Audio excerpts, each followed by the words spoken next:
Good afternoon. This afternoon, right? Thanks, Tom. Appreciate the introduction. Before I jump right in, I actually want to reflect briefly back on the keynote yesterday.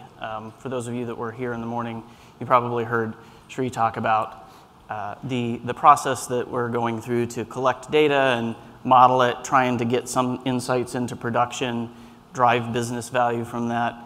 It's very much, as he described it, as a team sport, and I would say that that's very much been our experience. We started about 6 months ago with a specific business challenge that we wanted to solve, which obviously we're going to share with you today. But my team reached out to Rahul's team, and we pulled together a few really sharp, capable, energetic individuals, and I hope that you will be able to see what we did and the excitement and the journey that we went through, and hopefully we'll be able to accurately represent the rest of the team who isn't here today. Also, before I jump right in, I want to just kind of frame this up, add a little bit of context here. So the problem that we're getting ready to share with you is specifically for the technology operations group that monitors systems and platforms at Capital One. I don't know who here has ever been in a similar type of role in the past, but you probably can empathize. If you have, you can probably empathize with that little bead of sweat that rolls down your forehead when you start getting alarms that you're responsible for responding to. And maybe you have to go through quite a bit of research to figure out what's broken and what's going on, and you can very quickly start measuring the impact and realize that you've got very real customers that are being impacted as a result of that outage. So that was our customer in this situation, and hopefully that kind of sets the intensity of this. But so basically what we did was we used H2O for modeling mobile transactions, both for forecasting and anomaly detection. Capital One's mobile banking app is one of our largest platforms. Just to give you some additional context here, in the 25 or so, 30 minutes that we're going to be on stage, we would expect there to be about 150,000 customers that log into this platform. So if you think about it, that's about 5,000 or so every minute. And if something breaks, if there's just a 1 minute outage, you could fill this entire, I think it's about 400 some odd seats here, you could fill this entire auditorium 12 times over in that very brief period of time. So, the clock's ticking whenever you've got an outage, so it's imperative that you recognize, that you identify the issue and you take action. So, basically we had two kind of generalized scenarios. This is getting at the problem that we had identified. In the monitoring space, usually you can trigger off of a failure rate. That's pretty straightforward, simple math. Failures over total opportunities. Pretty easy to set a threshold for, easy to detect, measure, and alert on. But the problem that we were looking at and we wanted to investigate further is what you see on the right side of the screen here, where, if there's an absence of volume, how do you effectively alert on that? How do you inform teams that there's missing volume or there's higher than expected volume? In this example, you can see a brief drop, but after that, did it continue to go down but was supposed to level out? Was it supposed to go up? Is it completely normal? It's kind of hard to tell. And therein lies the problem. It's hard to detect, measure, and alert on. If you go back for 1 second, just kind of keep that right image in your mind for a bit. We're going to revisit it at the end. But just try to think, is this an anomaly? Is it not? If it is, when did it start? When did it end? And those are kind of the struggles that we face in terms of the low volume anomaly. Yep. Thank you. Yes, definitely remember this. We're going to come back to this image that you see on the right-hand side there. So you think, well, why not just set volume alerts? Well, it actually becomes quite challenging quite quickly. You've got volumes that change over time, and obviously you have factors like time of day, hour, minute, day of week, a number of other seasonal type factors. And we specifically were looking to deliver something that could scale. that we could build off of, and that didn't require a whole lot of coding, development, and oversight to manage. So, you do the math, and we've got several hundred customer events that we were looking to be able to forecast and detect volume anomalies on. You do the math, and you very quickly realize, well, you've got a lot of thresholds to maintain. And then you throw in organic growth and other changes, which is way too much to keep up with. And this is the perfect situation for you to leverage machine learning, because it's really hard to code for, and it really just doesn't scale very well. So we took the approach of we've got this challenge, came up with the business case. We defined the data that we wanted and needed to use. Obviously, there was some wrangling and cleaning up that had been done and was in need of being done. We went through the modeling process. We developed a platform. We visualized and set alerts, and ultimately piloted it. So there was a couple of things that we needed to be very attentive to. We needed to make sure that we were following any corporate governance requirements. We wanted to use available data science and machine learning resources, hence the reason that we partnered with a couple of key players. We wanted to leverage platform engineering and open source technology.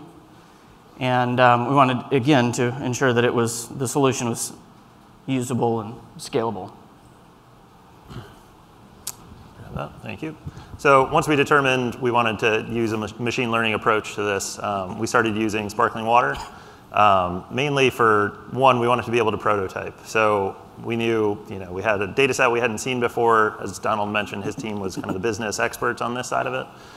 So we wanted to approach it from a bunch of different angles, and sparkling water, and specifically the H2O piece of it, allowed us really rapid prototyping. We started with a GLM. We tried basically everything kind of in the suite of H2O models. And we actually settled on a deep learning model to begin with. And when we moved from our non-prod to our production environment, we realized that we had a smaller data set, and GBM was more appropriate for that. And by being able to run everything through REST API, which is how we ended up productionizing our software, it's a pretty simple change just to put in the new parameters, change the reference from deep learning to GBM. And now we're actually capable of switching between the two if we want, or kind of incorporating any other model that we see fit as we develop and get more data and kind of learn more from the process. So as everyone's all aware, H2O is great in terms of it's in-memory processing. So for us, we're approaching it by doing a cloud-based solution, and we wanted to have that speed with the in-memory. And we have a bunch of Python experts on our team. So we wanted to build out using Python, using the Spark capabilities and Scala to unify our pipeline that we were coding out. And it just was seamless by using sparkling water and the REST API approach. And then in terms of actually testing the models, being able to use the grid search for optimizing hyperparameters, it's just a really big time saver. For me, as I was kind of going into it and trying to approach it, and we tested just kind of random things at first and tried to tune a bit, and then I kind of became aware of the grid search, and it just really increased in moving towards that automating your modeling piece of it. Even without kind of the driverless AI side of things, you can optimize your modeling pretty well through that. So a lot of the benefits of sparkling water. So the other issue that we're approaching this by, it seemed like a traditional time series, something that a traditional time series would be perfect for. We took it more from the GBM approach. A few different reasons. So traditional time series, if you're not going to adjust for it, is going to assume stationary data. And obviously, if we're looking at mobile application usage, you're going to see day of the week and week of the year, and holidays are going to play a factor, and seasonality. And we also have a lot of different gaps within our data, or for example, incidents that might occur and cause downtime that we don't want to model for because we don't want to incorporate the bad data as we're trying to forecast a normal pattern for the data. So by being able to incorporate this as a GBM instead, we can include external variables. So things like if you're trying to make a payment, a lot of payments happen on the day that you get paid. So we'll see, for example, Fridays, large spikes in volume. which you can't normally do with a traditional ARIMA or kind of one of those types of time series. So we incorporated a bunch of different variables, and they're very easy to include, to test, exclude if we didn't want them, or add them as a weighted column. A lot of variability in there, and very easy to customize it. And as I mentioned, the other thing that we do is we incorporate an exclusion table that we just host on GitHub. It makes it very easy for anyone to go in and update with those anomalous periods that we don't want to include with our regular forecasting. So that kind of sets up what we were trying to accomplish in terms of the modeling side, and then we get to actually productionizing it. So we needed a way to build out a pipeline for it that we could host, that we could scale and was repeatable. So as I mentioned, we were looking cloud-based, open source, so using a few of the different products from the AWS suite, S3 for some storage of static data. We run our anomaly detector on Amazon EC2, and then everything else is run using time series database, which is InfluxDB that we're using now, and visualizing through Grafana. And we'll show you an example of that in a little bit in terms of what it actually looks like. But this made it very easy to be able to scale out just by having this framework available to us. And we can swap in different pieces. We can exclude the S3 if we don't find it useful. We can kind of build out the EC2 capabilities. If we need more power to it, we can easily add extra nodes to that cluster. But so this is what we started with in terms of our production pipeline. Thank you. So what does it look like? Just as a quick reminder, our customer here was the teams that support, that monitor for incidents across the enterprise. So there are visual, contextual types of elements that are kind of packaged in with all of this so that they can very quickly make sense of it. This is a group that is under the gun to quickly respond and resolve issues. So anything that you can do to reduce the cognitive load and make sure that they get very crisp direction on what's going on is of value. So again, what does it look like? So what we've done is we've actually, as you saw on the previous slide, we take the actual volumes that are coming in real time, and we overlay those with the forecast and confidence bands so that anybody that's triaging or looking and exploring, they can very easily see. It's kind of hard to see here, I guess, but they can see where the volume is. There's another slide coming up that'll look a little bit better, but you can see where volume is right now relative to what is normal. And across the bottom, you'll see an anomaly band. So what you'll again see here in a minute is when there is an anomaly, it's clearly marked. It's indicated with a timestamp. You can measure that. You can correlate it to the start time of incidents and other alarms. And what we didn't have in the pipeline shot, and kind of below this, if we extended this, we can have alerting capabilities attached to it, so you can see as it lines up. And if you want to switch to the next slide, but any point where it goes red tells an anomalous point, and then below that there's another area where it shows this is where it alerted, this is for how long it alerted, and sends that kind of extra information. So you've got the view of it from here, but you're also getting messaging alerts. Yep. So we mentioned on one of the first slides to remember that panel that was on the right-hand side. It's kind of hard to tell, what was normal, what was going on. This is the exact same data, but with our forecast. You can clearly see that there was a drop in volume, and that drop was maintained for a period of time before it picked back up. Now, basically represents about 12% of the volume was missing, and in this case, fortunately, it wasn't actually customers that were not getting through and making it into the mobile app. This was actually a data issue, which was helpful here because we were able to identify it. The team that's actually that generates this data in this slide wasn't even aware that there had been a drop in volume, just because they don't have the same context, these visual cues, the anomaly detection. They don't have access to it yet, but we're working on that. So it kind of proved that we were able to provide the necessary insights and highlight when there was a problem. But did it actually detect an incident? So this is one of the early examples where we actually did have a production issue. And again, you can see the spikes where volume at login spiked. And when assessing this after the fact, we were able to not only quantify that there was a 20,000, that volume was 20,000 logins higher than expected. This anomaly detection process and alerting solution actually beat other alarms by 4 minutes, which, again, when you're talking about 5,000 customers every minute, that's huge. That's, well, 20,000, that wasn't planned. 20,000 customers, right? I mean, that's a huge win for our customers and for the teams that are responding.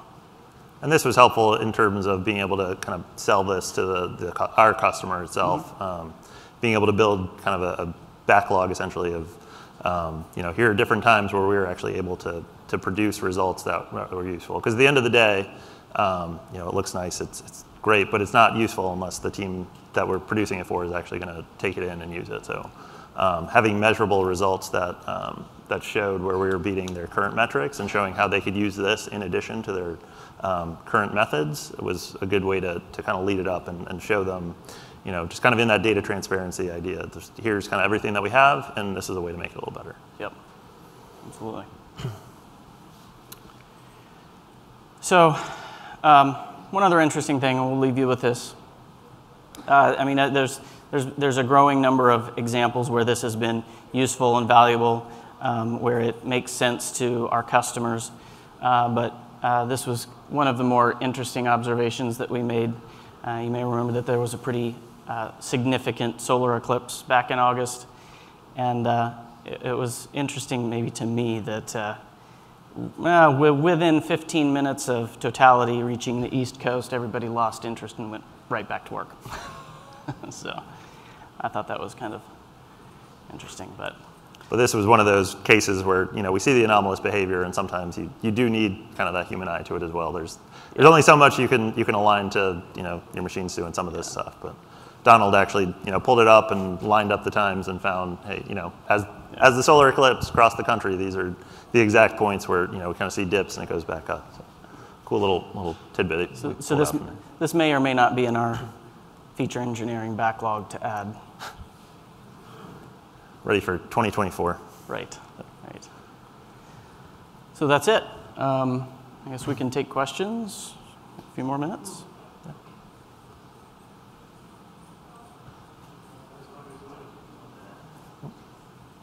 Great. So we're going to switch over to Slido real quick for a few questions. Hi, everyone. I'm Rosalie. OK, so first question. Have you deployed something similar for your information security team? No, not yet. So we actually have 11 customer-facing transactions across 2 platforms in production now. Over the period of a couple of months, I think we're going to continue to scale that. And now that we've kind of proved this and we're getting alerts running, I think it's that pipeline that we shared on an earlier slide. I think we'll be able to use that as a push-button forecaster to run through any number of volume time series measurements for a variety of use cases. Yeah, this was brought to us for this specific case of trying to help our operations center. So our purpose was to build it out so we could scale it from things outside of just mobile application or kind of use different implementations to it. But yeah, the InfoSec stuff is something we haven't targeted quite yet. Awesome. OK, so can you reiterate how you implemented the confidence bound on the GBM prediction? Yeah, so as you might have been able to see, we have the actual curve on that view that we had was in blue, and then there's a dark green line, which is a little harder to see, which is our forecast, and then the confidence bands were the lighter green. So we used the forecast curve itself and then did standard deviation calculations from there, which we then write into Influx, so into our time series database. So we have our actuals, our forecast, that kind of correlates to the actuals, and then the upper and lower control limits. And then we use those to set the bands within Grafana. And those were custom built by Donald's team, actually. Yeah, so there's two key things there that I think are good stories for everybody to know. So writing the limits back to Influx allows us to maintain control in all of our visualization tools, right? Anybody that wants to copy the information into their own custom dashboard can do so, yet we still have control over the limits, which we're going to continue to tune. As the model improves, we will inevitably use that to tighten those bands, become more accurate with time. There's a couple of changes that we may make to have those confidence bands be a little bit more dynamic.